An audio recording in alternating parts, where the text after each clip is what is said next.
नमस्कार विद्यार्थी मित्रों, आज आप चर्चा करवानी छे बीए बीकॉम सेमेस्टर 1 विषयનું नाम है अर्थशास्त्र, જેમાં आज आप चर्चा करीशुं प्रोफेसर मार्शलनी अर्थशास्त्रनी व्याख्या।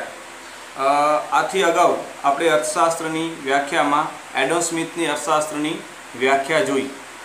एडम स्मिथे कह्युं के अर्थशास्त्र ए संपत्तिनुं शास्त्र छे, એટલે તેમની વ્યાખ્યામાં સંપત્તિ જે છે એ કેન્દ્ર સ્થાને છે।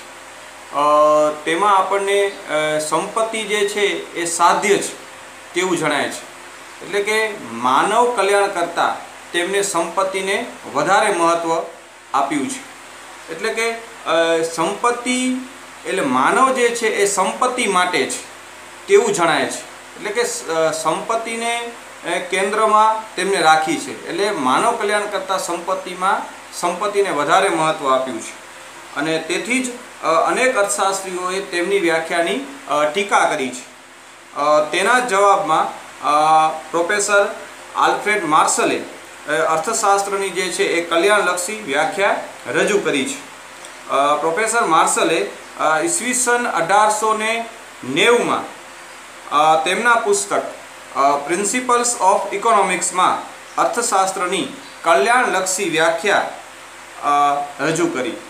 તેમના મત પ્રમાણે જો કહીએ તો અર્થશાસ્ત્ર માનવીના સામાન્ય જીવન વ્યવહારનો અભ્યાસ કરે છે, જેમાં વ્યક્તિગત અને સામાજિક પ્રવૃત્તિઓનું તે પાસું કે જે માનવ સુખના ભૌતિક સાધનોની પ્રાપ્તિ અને વપરાશ સાથે ગાઢ રીતે સંકળાયેલી છે।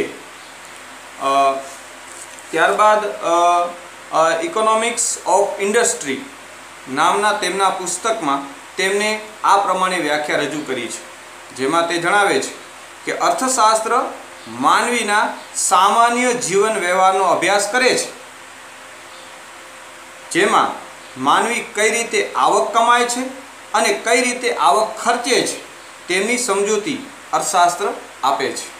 આમ તેમણે રજૂઆત કરી। આમ અર્થશાસ્ત્ર એક બાજુ સંપત્તિનો અભ્યાસ કરે છે તો બીજી બાજુ માનવ કલ્યાણના મહત્વના આર્થિક પાસાઓનો પણ અભ્યાસ કરે છે।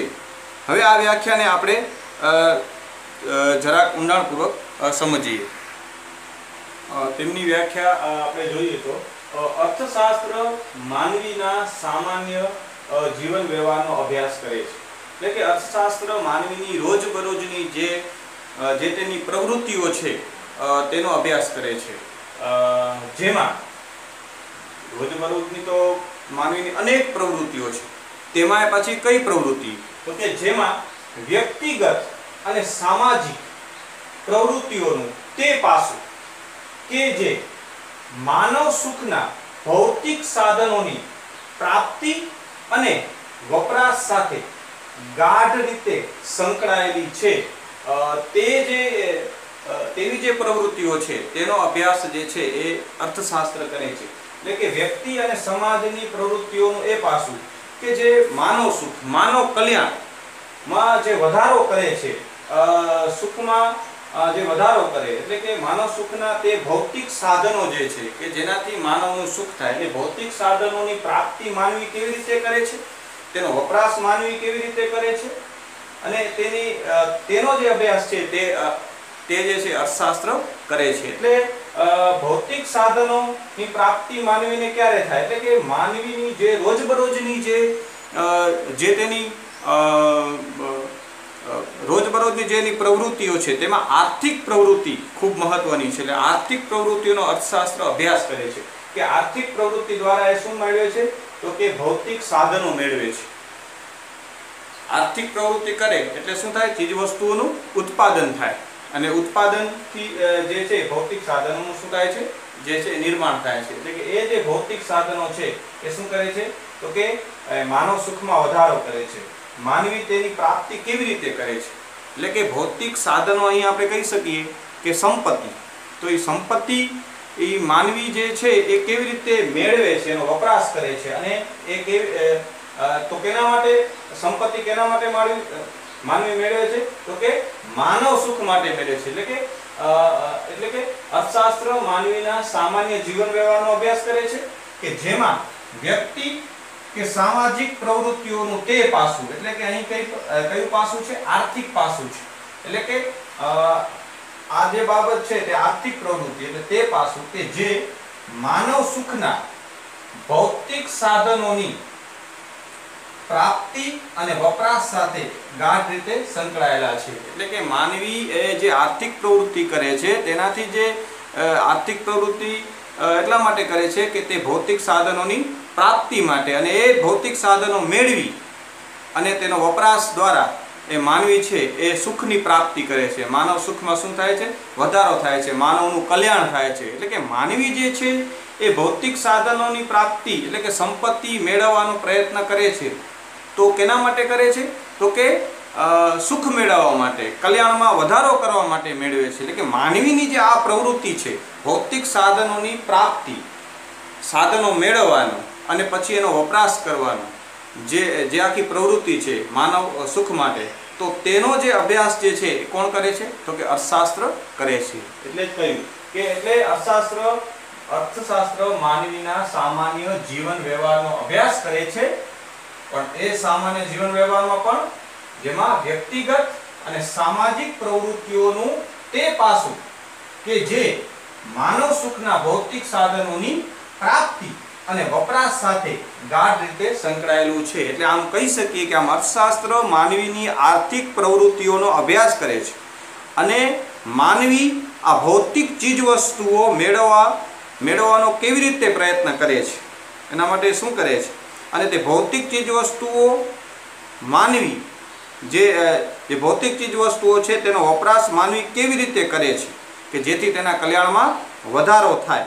તો તેનો જે વિશ્લેષણાત્મક જે આખો અભ્યાસ છે તે કોણ કરે છે? અર્થશાસ્ત્ર કરે છે. એટલે માનવી સંપત્તિ કેવી રીતે મેળવે છે, એનો વપરાશ કેવી રીતે કરે છે, અને એ સંપત્તિનો વપરાશ એ માનવ સુખમાં કેવી રીતે વધારો કરે છે. તો આ જે બાબત છે એ અર્થશાસ્ત્રના કાર્યક્ષેત્રમાં આવે છે એવું માર્શલ કહે છે. એટલે કે એમની જે વ્યાખ્યા છે તેમાં માનવ કલ્યાણ જે છે એ ખૂબ મહત્વનું છે. એટલે અહીં એમની વ્યાખ્યામાં આપણને જોવા મળશે એક બાજુ સંપત્તિનો તો અભ્યાસ કરે છે, પરંતુ એ સંપત્તિનો અભ્યાસ કર્યા પછી માનવ જીવનના એક મહત્વના પાસાનો પણ શું કરે છે? અભ્યાસ કરે છે. એટલે કે માનવ જીવનનું એક મહત્વનું પાસું એટલે આર્થિક પાસું કે જે માનવી કેવી રીતે માનવની રોજબરોજની જે પ્રવૃત્તિ છે તેમાંથી એ કેવી રીતે ભૌતિક સાધનોની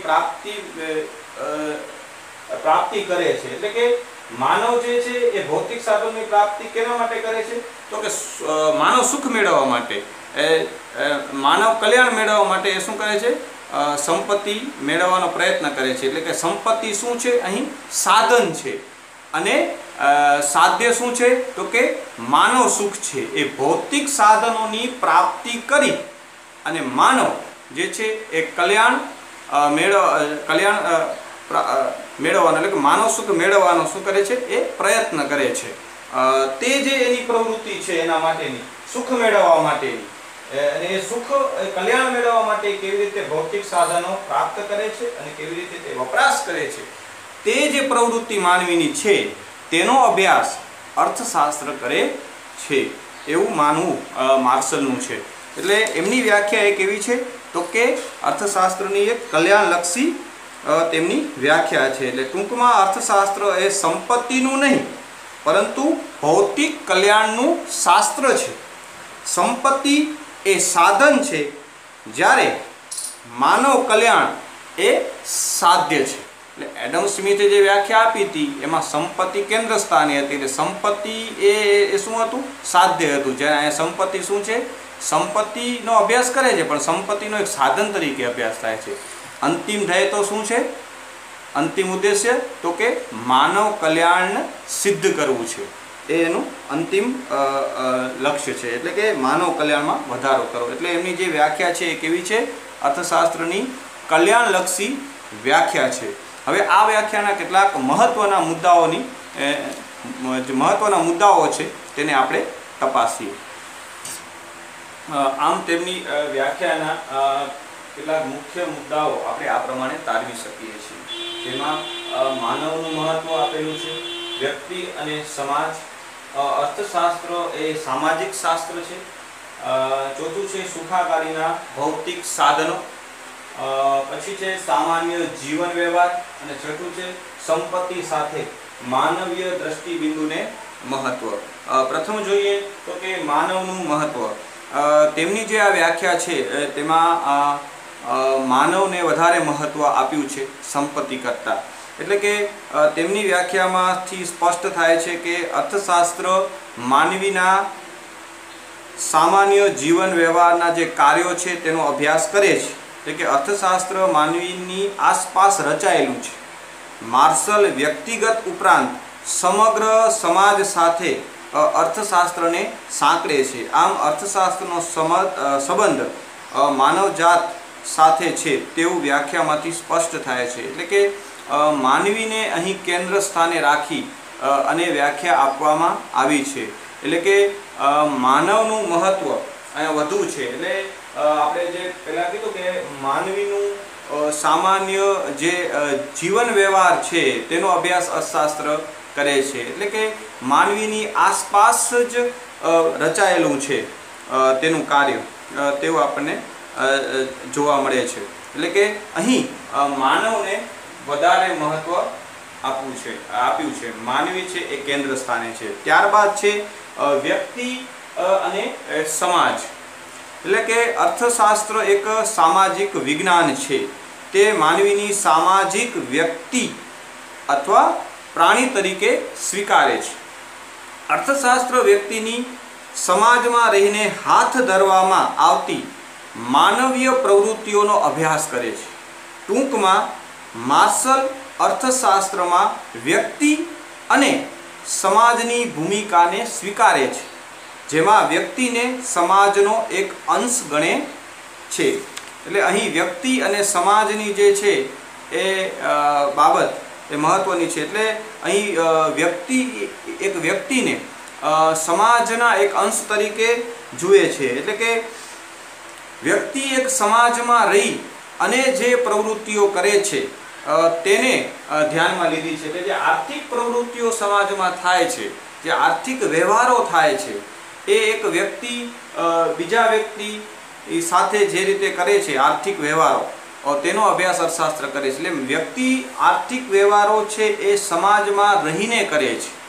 એટલે વ્યક્તિ જે છે એક સમાજનો એક અંશ છે, અંશ તરીકે જુએ છે, તેનો આપણને ખ્યાલ આવે છે। એટલે કે વ્યક્તિ અને સમાજનું મહત્વ આ વ્યાખ્યામાં આપણને જોવા મળે છે। જ્યારે આપણે આર્થિક વ્યવહારો કરવા હોય તો અન્ય વ્યક્તિ સાથે આપણે આર્થિક વ્યવહારો કરીએ છીએ। એટલે એના માટે સમાજ જે છે એ ખૂબ મહત્વનું છે। એટલે કે વ્યક્તિ એ સમાજનો એક શું છે, અંશ છે, તેમ આપણને જણાય છે। એટલે કે વ્યક્તિ અને સમાજની વાત કરી પછી એટલે ત્રીજું આવે તો કે આ દ્રષ્ટિએ અર્થશાસ્ત્ર કેવું છે તો કે અર્થશાસ્ત્ર સામાજિક શાસ્ત્ર છે। એટલે જેમ કીધું કે વ્યક્તિ એ એક સમાજનો એક અંશ છે। એટલે વ્યક્તિની જે આર્થિક પ્રવૃત્તિઓ છે તેના પર સમાજની જે છે એ અસર થવાની છે। એટલે માર્શલે પોતાની વ્યાખ્યામાં અર્થશાસ્ત્રના સામાજિક વિજ્ઞાનના સ્વરૂપને સ્વીકારે છે, કારણ કે તેના સામાન્ય જીવન વ્યવહાર ઉપર સમાજની અસર ચોક્કસ જોવા મળવાની છે, જેનો માર્શલે પોતાની વ્યાખ્યામાં સ્વીકાર કરેલો છે। બરાબર। તો આ અર્થશાસ્ત્ર એ કેવું છે, સામાજિક શાસ્ત્ર છે। વ્યક્તિ એક સમાજનો અંશ છે, માટે એની જે આર્થિક પ્રવૃત્તિઓ છે એના પર સમાજની જે અસર છે તે થવાની છે। એટલે આ દ્રષ્ટિએ છે અર્થશાસ્ત્ર એ કેવું છે, સામાજિક શાસ્ત્ર છે। ત્યારબાદ જે છે એમને વાત કરી છે તો કે સુખાકારીના ભૌતિક સાધનોની તેમને વાત કરી છે। કેવા તો કે સુખાકારીના ભૌતિક સાધનો, તો એમાં શું આવે તો કે અર્થશાસ્ત્રનો સંબંધ ભૌતિક સાધનોની પ્રાપ્તિ અને ઉપયોગ સાથે પણ રહેલો છે, કે જેના વડે માનવીનું ભૌતિક કલ્યાણ સાધવામાં આવે છે।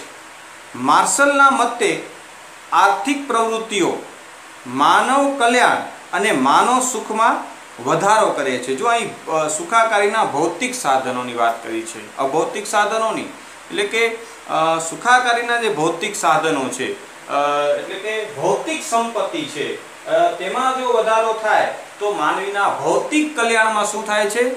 વધારો થાય છે। એટલે કે અહીં જે કલ્યાણની વાત છે, એટલે જે વાત છે કલ્યાણ કે સુખાકારીનો, અહીં કલ્યાણ એટલે આર્થિક કલ્યાણમાં વધારો થાય વ્યક્તિના। જ્યારે એ ભૌતિક સંપત્તિનો જો વધારો થાય તો તેનો ઉપયોગ માનવી કરે તો માનવીના આર્થિક કલ્યાણમાં શું થાય છે? વધારો થાય છે। એટલે કે અહીં ભૌતિક વસ્તુઓ કે જેને આપણે દ્રશ્ય વસ્તુ તરીકે ઓળખીએ છીએ, કે જેને જોઈ શકાય, સ્પર્શી શકાય તેવી જે વસ્તુઓ છે, તેને આપણે ભૌતિક સંપત્તિ તરીકે ઓળખીએ છીએ। એ જે છે ભૌતિક બાબતોનો અહીં ઉલ્લેખ કર્યો છે। અભૌતિક જે બાબતો છે, સેવા છે, તેનો અહીં ઉલ્લેખ કર્યો નથી। એ પછી એની ટીકાઓમાં આપણે જોશું। એટલે અહીં શબ્દ વાપર્યો છે સુખાકારીના ભૌતિક સાધનો, એવો શબ્દ વાપર્યો છે। એટલે કે સુખાકારીના ભૌતિક સાધનોની પ્રાપ્તિ વ્યક્તિ કે સમાજ કેવી રીતે કરે છે અને તેનો વપરાશ કેવી રીતે કરે છે, તે જે માનવીની પ્રવૃત્તિ છે તેનો અભ્યાસ જે છે તે અર્થશાસ્ત્ર કરે છે। એટલે સુખાકારીના ભૌતિક સાધનો જે છે એ માનવીનું ભૌતિક કલ્યાણમાં શું કરે છે? વધારો કરે છે, તેવી વાત કરી છે। એટલે સુખાકારીના ભૌતિક સાધનો। ત્યારબાદ છે સામાન્ય જીવન વ્યવહારની વાત કરી છે। તો કે સામાન્ય જીવન વ્યવહાર તો કે માનવી તેના રોજબરોજના જીવનમાં અનેક પ્રવૃત્તિઓ કરે છે, જેમાં આપણે કહીએ તો કે આર્થિક, સામાજિક, ધાર્મિક અનેક પ્રવૃત્તિઓ માનવી કરે છે। રોજબરોજના જીવનમાં અનેક પ્રકારની પ્રવૃત્તિ કરે છે, પરંતુ આ પ્રવૃત્તિમાંથી જે પ્રવૃત્તિઓ તેની સુખાકારી માટેના ભૌતિક સાધનો માટે છે તેનો જ અભ્યાસ અર્થશાસ્ત્ર કરે છે। ટૂંકમાં અર્થશાસ્ત્ર પણ માનવીના આર્થિક પાસાઓનો જ અભ્યાસ કરે છે, તે સિવાયની માનવીની પ્રવૃત્તિ અર્થશાસ્ત્રના કાર્યક્ષેત્રની બહાર છે। એટલે કે અર્થશાસ્ત્રની જે માનવીની જે રોજબરોજનો સામાન્ય જીવન વ્યવહારનો તો અભ્યાસ કરે છે, પણ તેમાં સામાન્ય જીવન વ્યવહારમાં પણ જે આર્થિક પાસું છે, એટલે કે ભૌતિક સાધનોની પ્રાપ્તિ અને વપરાશ સાથે જોડાયેલી જે બાબત છે તેનો જ અર્થશાસ્ત્ર અભ્યાસ કરે છે। એટલે કે એમ કહીએ તો કે આર્થિક પ્રવૃત્તિ, સામાન્ય જીવન વ્યવહારમાં વ્યક્તિની જે આર્થિક પ્રવૃત્તિઓ જે છે તેનો અભ્યાસ જે છે એ અર્થશાસ્ત્ર કરે છે। એટલે અર્થશાસ્ત્ર માનવીના સામાન્ય જીવન વ્યવહારનો અભ્યાસ કરે છે, તેમાં માનવીના જીવનનું જે આર્થિક પાસું છે તેને જોવાનો પ્રયત્ન કરે છે। એટલે એ સામાન્ય જીવન વ્યવહારમાં માનવી સંપત્તિ મેળવવા માટે, ભૌતિક સાધનો મેળવવા માટે કેવો પ્રયત્ન કરે છે અને એ સંપત્તિનો વપરાશ, તે ભૌતિક સાધનોનો વપરાશ કે સંપત્તિનો વપરાશ એ કેવી રીતે કરે છે પોતાના કલ્યાણમાં વધારો કરવા માટે, તેનો અભ્યાસ જે છે એ અર્થશાસ્ત્ર કરે છે। એટલે કે સામાન્ય જીવન વ્યવહારનો આ રીતે અર્થશાસ્ત્ર અભ્યાસ કરે છે। ત્યારબાદ છે સંપત્તિ સાથે માનવીય દ્રષ્ટિબિંદુને મહત્વ। અર્થશાસ્ત્ર એક બાજુ સંપત્તિનો તો અભ્યાસ કરે જ છે, સાથે સાથે માનવીય દ્રષ્ટિબિંદુને પણ મહત્વ આપ્યું છે, માનવ કલ્યાણને પણ મહત્વ આપ્યું છે। એટલે માર્શલની વ્યાખ્યામાં એ બાબતનો સ્વીકાર કરવામાં આવે છે કે અર્થશાસ્ત્ર સંપત્તિનો અભ્યાસ કરે છે, પરંતુ તેની સાથે સાથે માનવીય જરૂરિયાતો અને માનવીય પરિબળોને પણ મહત્વ આપવામાં આવ્યું છે। સાથોસાથ સંપત્તિના ભૌતિક સ્વરૂપના નાણાકીય મૂલ્યનો પણ સ્વીકાર કરવામાં આવ્યો છે। એટલે અહીં સંપત્તિનો તો અભ્યાસ કરશે, પણ સંપત્તિની સાથે સાથે માનવીય દ્રષ્ટિબિંદુ એટલે કે માનવ કલ્યાણ, એટલે સંપત્તિ જે છે એ માનવ કલ્યાણ માટે છે। એટલે કે સંપત્તિનો ઉપયોગ માનવ કલ્યાણ માટે કેવી રીતે થાય એ મહત્વનું છે। એટલે એમની વ્યાખ્યામાં સંપત્તિનો અભ્યાસ થશે, પરંતુ એક સાધનના રૂપમાં। જ્યારે સાધ્ય શું છે તો કે સાધ્ય છે માનવ કલ્યાણ, એ સંપત્તિ દ્વારા માનવ કલ્યાણ સિદ્ધ કરવાનું છે। એટલે કે એક બાજુ સંપત્તિનો અભ્યાસ કરે છે, સાથે સાથે માનવીય દ્રષ્ટિબિંદુ પણ તેમની વ્યાખ્યામાં મહત્વનું છે. એટલે કે આટલા મુદ્દાઓ જે છે તેમની વ્યાખ્યામાં મહત્વના છે, આપણે તારવી શકાય. એટલે એટલા જ માટે એમની વ્યાખ્યા જે અર્થશાસ્ત્રની કેવી વ્યાખ્યા છે? કલ્યાણલક્ષી વ્યાખ્યા છે. એટલે કે સંપત્તિ દ્વારા માનવીનું આર્થિક કલ્યાણ કેવી રીતે કરી શકાય એ વાત છે. એટલે કે એમાં પ્રથમ જે મુદ્દો છે એ માનવનું મહત્વ, એટલે કે માનવ તેમની વ્યાખ્યામાં કેન્દ્ર સ્થાને છે. ત્યારબાદ વ્યક્તિ અને સમાજ ની પણ એમને વાત કરી છે. ત્યારબાદ અર્થશાસ્ત્ર એ કેવું છે તો કે સામાજિક શાસ્ત્ર છે એ દ્રષ્ટિએ. ત્યારબાદ સુખાકારીના ભૌતિક સાધનોની તેમને વાત કરી છે. અહીં અભૌતિક નહીં પરંતુ ભૌતિક સાધનોની માત્ર તેમને વાત કરી છે. ત્યારબાદ સામાન્ય જીવન વ્યવહારની વાત કરી છે. ત્યારબાદ સંપત્તિ સાથે માનવીય દ્રષ્ટિબિંદુને તેમને મહત્વ આપ્યું છે. આટલા જે છે એ એમની વ્યાખ્યાના મુખ્ય મુદ્દાઓ આપણે તારવી શકીએ છીએ. એડમ સ્મિથની માર્શલની આ વ્યાખ્યા જે છે તેને અનેક અર્થશાસ્ત્રીઓએ ટેકો પણ આપ્યો છે, એનું સમર્થન પણ કર્યું છે. તેની હવે આપણે વાત કરીએ તો સર બેવરીજે કહ્યું કે પોતાની ભૌતિક જરૂરિયાતો સંતોષવા માટે લોકો પરસ્પર સહકારની જે પદ્ધતિઓ અપનાવે છે તેનો અભ્યાસ અર્થશાસ્ત્રમાં કરવામાં આવે છે. ત્યારબાદ કેનન નામના અર્થશાસ્ત્રીએ કહ્યું કે અર્થશાસ્ત્રનો ઉદ્દેશ્ય માનવીના ભૌતિક સુખને અસર કરતા પરિબળોની સમજૂતી આપવાનો છે. આમ કહીને તેમને પણ સમર્થન કર્યું. ત્યારબાદ પ્રોફેસર એસી પીગુના મતે કહીએ તો આપણા અભ્યાસનું ક્ષેત્ર માનવ કલ્યાણના તે ભાગ પૂરતું મર્યાદિત છે જેને નાણાં વડે પ્રત્યક્ષ કે પરોક્ષ રીતે માપી શકાય છે. એટલે આમ કહી અને તેમને પણ માર્શલની જે છે એ વ્યાખ્યા એનું સમર્થન કર્યું. એટલે એમને શું કીધું કે આપણું અભ્યાસનું ક્ષેત્ર સમાજના કલ્યાણનું તે ભાગ છે કે પૂરતું જ મર્યાદિત છે કે જેને નાણાં વડે પ્રત્યક્ષ કે પરોક્ષ રીતે માપી શકાય છે. એટલે અહીં કીધું કે નાણાં દ્વારા માપી શકાતી જે ચીજ વસ્તુઓ છે તેની જ તેમને વાત કરી છે. એટલે કે આર્થિક પ્રવૃત્તિની તેમને વાત કરી છે. નાણાં દ્વારા માપી શકાતી નથી તેવી જે બાબતો છે તે અર્થશાસ્ત્રના કાર્યક્ષેત્રની બહાર છે. એટલે માત્ર આર્થિક પાસાનો જ ઉલ્લેખ કર્યો છે કે નાણાં દ્વારા માપી શકાતી પ્રત્યક્ષ કે પરોક્ષ જે બાબતો છે તેનો જ અહીં તેમને ઉલ્લેખ કર્યો છે. એટલે અર્થશાસ્ત્ર જે છે તેમાં માત્ર આર્થિક બાબતોનો જ અભ્યાસ થાય છે.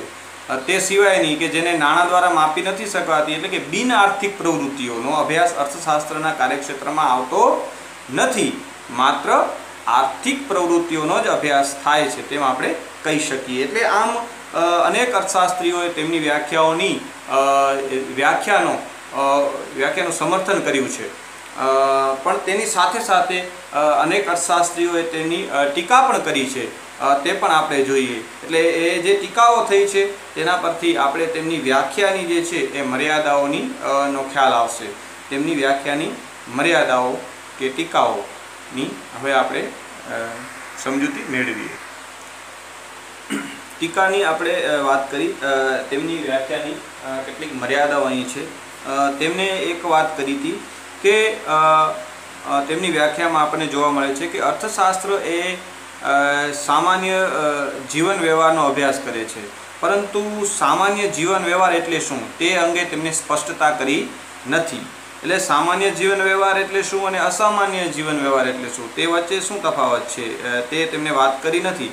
એટલે કે એમને કીધું કે અર્થશાસ્ત્ર એ માનવીના સામાન્ય જીવન વ્યવહારનો જ અભ્યાસ કરે છે, તો પછી અસામાન્ય જે ઘટનાઓ ઘટે તો તેનો અભ્યાસ અર્થશાસ્ત્ર કરે છે કે નહીં? તો આપણે જોઈએ છીએ ઘણી વખત અસામાન્ય જે ઘટનાઓ છે ઘટે છે અર્થતંત્રમાં, તો તેનો પણ અભ્યાસ અર્થશાસ્ત્ર કરે છે, ઘણી વખત અર્થતંત્રમાં તેજી કે મંદી કેવી કેવી આકસ્મિક ઘટનાઓ ઘટે તો તેનો પણ વાસ્તવમાં અર્થશાસ્ત્ર જે છે અભ્યાસ કરે છે, પરંતુ તેમને એમની વ્યાખ્યામાં સામાન્ય જીવન વ્યવહાર એવો શબ્દ વાપર્યો છે, એટલે કે સામાન્ય જીવન વ્યવહાર એટલે શું તેનો ઉલ્લેખ તેમને કર્યો નથી. એટલા માટે સામાન્ય જીવન વ્યવહાર નો અભ્યાસ કરે છે તે બાબત જે છે એ ટીકાને પાત્ર બને છે. અનેક અર્થશાસ્ત્રીઓ તેની આ રીતે ટીકા કરી છે કે સામાન્ય જીવન વ્યવહાર એટલે શું તે તો તેમને સમજાવ્યું નથી. તો આ જે છે બાબત તે એક એમની વ્યાખ્યાની મર્યાદા છે. ત્યારબાદ છે અર્થશાસ્ત્ર. માર્શલના મતે અર્થશાસ્ત્ર માનવીની માત્ર એ પ્રવૃત્તિનો અભ્યાસ કરે છે કે જે છેવટે ભૌતિક કલ્યાણ કે સુખાકારીમાં પરિણમતી હોય. ભૌતિક અને અભૌતિક સુખાકારીની ભેદરેખા ખૂબ જ નજીવી હોય છે. એવી અનેક માનવ પ્રવૃત્તિઓ છે કે જે આપણી જરૂરિયાતો સંતોષીને આપણા કલ્યાણમાં વધારો કરે છે. એટલે કે અહીં માત્ર ભૌતિક જે સાધનોની પ્રાપ્તિ એવો શબ્દ વાપર્યો છે, પરંતુ ઘણી એવી અભૌતિક બાબતો પણ છે જેના કારણે પણ આપણા કલ્યાણમાં શું થાય છે, વધારો થાય છે. તેનો ઉલ્લેખ અહીં કર્યો નથી. કેટલીક મહત્વની જે સેવાઓ છે, અભૌતિક બાબતો છે, દાખલા તરીકે એક શિક્ષક, ડૉક્ટર કે વકીલની જે સેવા છે તેનાથી પણ માનવ કલ્યાણમાં શું થાય છે, વધારો થાય છે. તેવી જે અભૌતિક બાબતો જે છે તેનો ઉલ્લેખ છે એ અહીં સંપત્તિના રૂપમાં કર્યો નથી. તેમની વ્યાખ્યામાં માત્ર ભૌતિક સાધનોની જ વાત કરવામાં આવી છે, એટલે કે ભૌતિક સંપત્તિનો જ ઉલ્લેખ તેમની વ્યાખ્યામાં થયો છે કે ભૌતિક સંપત્તિમાં વધારો કરી અને માનવ કલ્યાણમાં કેવી રીતે વધારો થાય તે બાબત એમની વ્યાખ્યામાં જોવા મળે છે. એટલે કે અહીં અભૌતિક જે બાબતો છે તેની તે પણ કલ્યાણમાં વધારો કરે છે, તેમ છતાં પણ એમની વ્યાખ્યામાં અહીં અવગણના કરવામાં આવી છે એવું લાગે છે. એટલે માટે તેમની વ્યાખ્યાની આ એક મર્યાદા છે તેમ આપણે કહી શકીએ. ત્યારબાદ રોબિન્સ કહે છે, રોબિન્સ અર્થશાસ્ત્ર અને કલ્યાણ વચ્ચેનો સંબંધની ટીકા કરતા જણાવે છે કે એવી કેટલી પ્રવૃત્તિઓ છે કે જેના દ્વારા માનવ કલ્યાણમાં વધારો થતો નથી. એવી ઘણી બધી આર્થિક પ્રવૃત્તિ છે કે એવી અનેક આર્થિક એવી સંપત્તિ છે જે માનવ કલ્યાણમાં વધારો કરતી નથી. દાખલા તરીકે એવી હાનિકારક વસ્તુ, દાખલા તરીકે એવી જે માદક પીણા છે, દાખલા તરીકે દારૂ છે, ગુટખા છે, કે આવી જે તંબાકુ છે કે એનું પણ ઉત્પાદન થાય છે. એટલે એ દ્રષ્ટિએ એ પણ એક આર્થિક વસ્તુ છે, સંપત્તિ છે. તો એનો જો વધારો થાય, આવી જે હાનિકારક વસ્તુઓ છે, હાનિકારક સંપત્તિ છે, જો એનો વધારો થાય તો માનવ કલ્યાણમાં વધારો થતો નથી, પરંતુ માનવ કલ્યાણમાં શું થાય છે, ઘટાડો થાય છે. તો આવો ઉલ્લેખ તેમને કર્યો નથી. તેમની વ્યાખ્યામાં તે આપણે એવું થાય છે કે એમને એવું કીધું કે જો આ ભૌતિક સાધનોમાં વધારો થાય છે, ભૌતિક સંપત્તિમાં વધારો થાય તો માનવ કલ્યાણમાં વધારો થાય. પણ એ વાત સાચી, પરંતુ હંમેશા એ સાચું હોતું નથી. ઘણી વખત આવી જે હાનિકારક સંપત્તિમાં જો વધારો થાય તો માનવ કલ્યાણમાં ઘટાડો થાય છે, વધારો થતો નથી, એવું રોબિન્સ કહે છે. એટલે તમે એમ ન કહી શકો કે સંપત્તિમાં વધારો એ હંમેશા કલ્યાણકારી હોય તેમ કહી શકાય નહીં. તો આ એમની વ્યાખ્યાની એક મર્યાદા છે તેમ આપણે કહી શકીએ.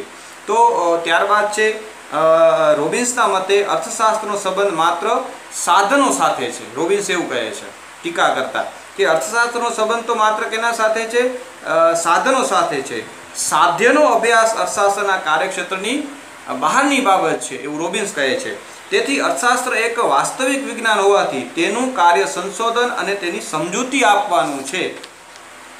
તેથી તેને માનવીય બાબતો અથવા કલ્યાણ સાથે કોઈ લેવા દેવા નથી તેવું રોબિન્સ માને છે. એટલે રોબિન્સ કહે છે કે આપણું અર્થશાસ્ત્રનું કામ તો શું છે, આવું રોબિન્સનું માનવું છે. એમની ટીકા કરી કે અર્થશાસ્ત્ર એ માત્ર સાધનોનો અભ્યાસ, સાધ્યો પ્રત્યે અર્થશાસ્ત્ર કેવું છે, તટસ્થ છે એવું રોબિન્સનું માનવું છે.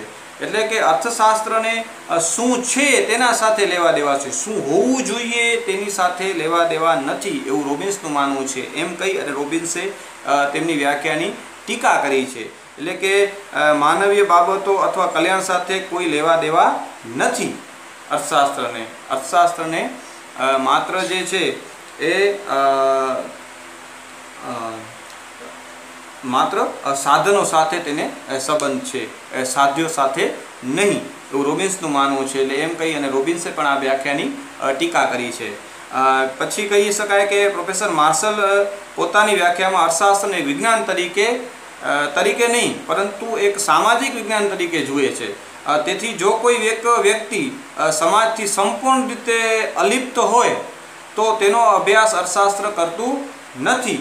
એટલે તેવો મત સાબિત થાય છે કે હકીકતમાં તે વ્યક્તિ સમાજથી અલિપ્ત રહીને પણ આર્થિક પ્રવૃત્તિ કરી શકે છે. એટલે કે અહીં એમની વ્યાખ્યામાં એવું કીધું કે અર્થશાસ્ત્ર એક સામાજિક વિજ્ઞાન છે અને વ્યક્તિ જે આર્થિક પ્રવૃત્તિ કરે છે તેના પર સમાજની જે છે એ સમાજની અસર થતી હોય છે. પરંતુ આપણે જોઈ શકીએ કે વ્યક્તિ એક અલિપ્ત સમાજથી અલિપ્ત હોય, એકલો રહેતો હોય ક્યાંય, તો તેમ છતાં પણ એને કેટલાક આર્થિક પ્રશ્નો એની સામે આવે છે. એટલે કે રોબિન્સે એવું કીધું કે અલગ રહેતો વ્યક્તિ પણ એને પણ સાધનોની અછત અને પસંદગીની જે સમસ્યા છે તે જે છે તેને પણ અસર કરે છે. એટલે અર્થશાસ્ત્રના કાર્યક્ષેત્રમાં સમાજથી દૂર રહેતો વ્યક્તિ પણ આવે એવું રોબિન્સનું કહેવું છે. એટલે કે અહીં તો માત્ર તેમને શું કીધું છે કે સમાજમાં રહેતો વ્યક્તિ, એટલે કે અર્થશાસ્ત્ર એ કેવું છે એક સામાજિક વિજ્ઞાન તરીકે જુએ છે. એટલે તેથી જો કોઈ એક વ્યક્તિ સમાજથી સંપૂર્ણ રીતે અલિપ્ત હોય તો તેનો અભ્યાસ અર્થશાસ્ત્ર કરતું નથી એવું સાબિત તેમની વ્યાખ્યા પરથી થાય છે. એટલે તેમની વ્યાખ્યા જે છે એ કેવી છે, એ તેમની વ્યાખ્યાની આ એક મર્યાદા છે. પણ હકીકતમાં તો સમાજથી દૂર રહેતો વ્યક્તિને પણ આર્થિક પ્રશ્નો મૂંઝવતા હોય છે. સમાજથી દૂર રહેતો વ્યક્તિ પણ અર્થશાસ્ત્રના કાર્યક્ષેત્રમાં વાસ્તવમાં આવે છે એવું રોબિન્સ કહે છે. જ્યારે અહીં માર્શલની વ્યાખ્યામાં તો સમાજથી દૂર રહેતો કોઈ વ્યક્તિ અર્થશાસ્ત્રના કાર્યક્ષેત્રમાં આ રીતે આવી શકે નહીં. તો એટલા માટે આ જે બાબત છે તે એમની વ્યાખ્યાની એક મર્યાદા છે તેમ આપણે કહી શકીએ. હવે આમાં જોઈએ તો કે એમની આ વ્યાખ્યા છે તેમાં કલ્યાણને વધારે મહત્ત્વ આપ્યું છે. એટલે એવું લાગે છે કે અર્થશાસ્ત્રને શું છે એના કરતાં શું હોવું જોઈએ તેનાથી વધારે સંબંધ હોય તેવું લાગે છે. એટલે કે આ દ્રષ્ટિએ એવું લાગે છે કે તેમની વ્યાખ્યા પરથી અર્થશાસ્ત્ર એક આદર્શલક્ષી વિજ્ઞાન છે તેવી એક છાપ ઊભી થાય છે. એટલે કે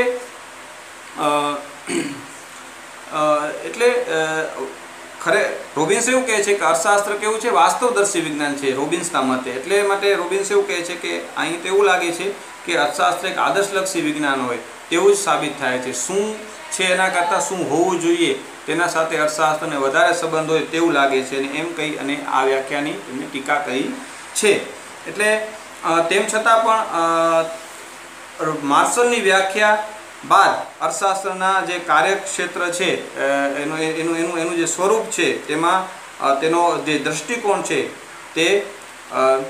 તે બદલાયો છે. અગાઉ જે એડમ સ્મિથે વ્યાખ્યા આપી ત્યારે એવું લાગતું હતું કે અર્થશાસ્ત્ર એ કેવું છે સંપત્તિનું શાસ્ત્ર છે, એટલે સંપત્તિ કેન્દ્ર સ્થાને હતી. પરંતુ અહીં સંપત્તિ એમની જે વ્યાખ્યા આવી ત્યારથી સંપત્તિ એ સાધન છે અને માનવ કલ્યાણ એ સાધ્ય છે. તે રીતે જે અર્થશાસ્ત્રનું જે છે એ સ્વરૂપ જે છે એનું જે કાર્યક્ષેત્ર છે તેમાં જે છે એ બદલાવ આવ્યો એમ આપણે કહી શકીએ. એટલે આમ તેમની વ્યાખ્યા જે છે એ ટીકાને પાત્ર બની છે. અનેક મર્યાદાઓ છે, અનેક મર્યાદાઓ એ રોબિન્સે પણ અહીં આપણને દર્શાવી. એટલે આ મર્યાદાઓને ધ્યાનમાં રાખી અને તેનો જવાબ આપી અને રોબિન્સે અર્થશાસ્ત્રની એક નવી વ્યાખ્યા છે એ આપી, જે વ્યાખ્યા અછત અને પસંદગી સાથે જોડાયેલી છે. એટલે એમણે કીધું અર્થશાસ્ત્ર એ કેવું છે પસંદગીનું શાસ્ત્ર છે, અછતનું શાસ્ત્ર છે તેવી તેમને વાત કરી છે. એ પછી હવે પછીના લેક્ચરમાં આપણે રોબિન્સની વ્યાખ્યાનો અભ્યાસ કરીશું. આમ માર્શલની વ્યાખ્યા જે છે તે આજે આપણે જોઈ અને એડમ સ્મિથની જે વ્યાખ્યા હતી તેનાથી માર્શલની જે વ્યાખ્યા છે એ એક જુદા પ્રકારની, એટલે કે એડમ સ્મિથે એવું કીધું કે અર્થશાસ્ત્ર એ સંપત્તિનું શાસ્ત્ર છે. તેમાં સંપત્તિ જ કેન્દ્ર સ્થાને હતી અને તેના કારણે સંપત્તિનો ને માનવ કલ્યાણને કરતાં સંપત્તિને વધારે મહત્ત્વ આપ્યું. અને ત્યારબાદ જે વ્યાખ્યા આવી માર્શલની એ કેવી છે? અર્થશાસ્ત્રની કલ્યાણલક્ષી વ્યાખ્યા છે. એટલે એમને જે છે એ અર્થશાસ્ત્રમાં કલ્યાણને વધારે મહત્ત્વ, અને માર્શલની પણ અનેક મર્યાદાઓ છે એ રોબિન્સે દર્શાવી અને રોબિન્સે અર્થશાસ્ત્રની જે છે એ અછત અને પસંદગી લક્ષી વ્યાખ્યા આપી. આમ આ વ્યાખ્યા ને આજે આપણે જોઈ. હવે પછીના લેક્ચરમાં આપણે રોબિન્સની વ્યાખ્યાની ચર્ચા કરીશું.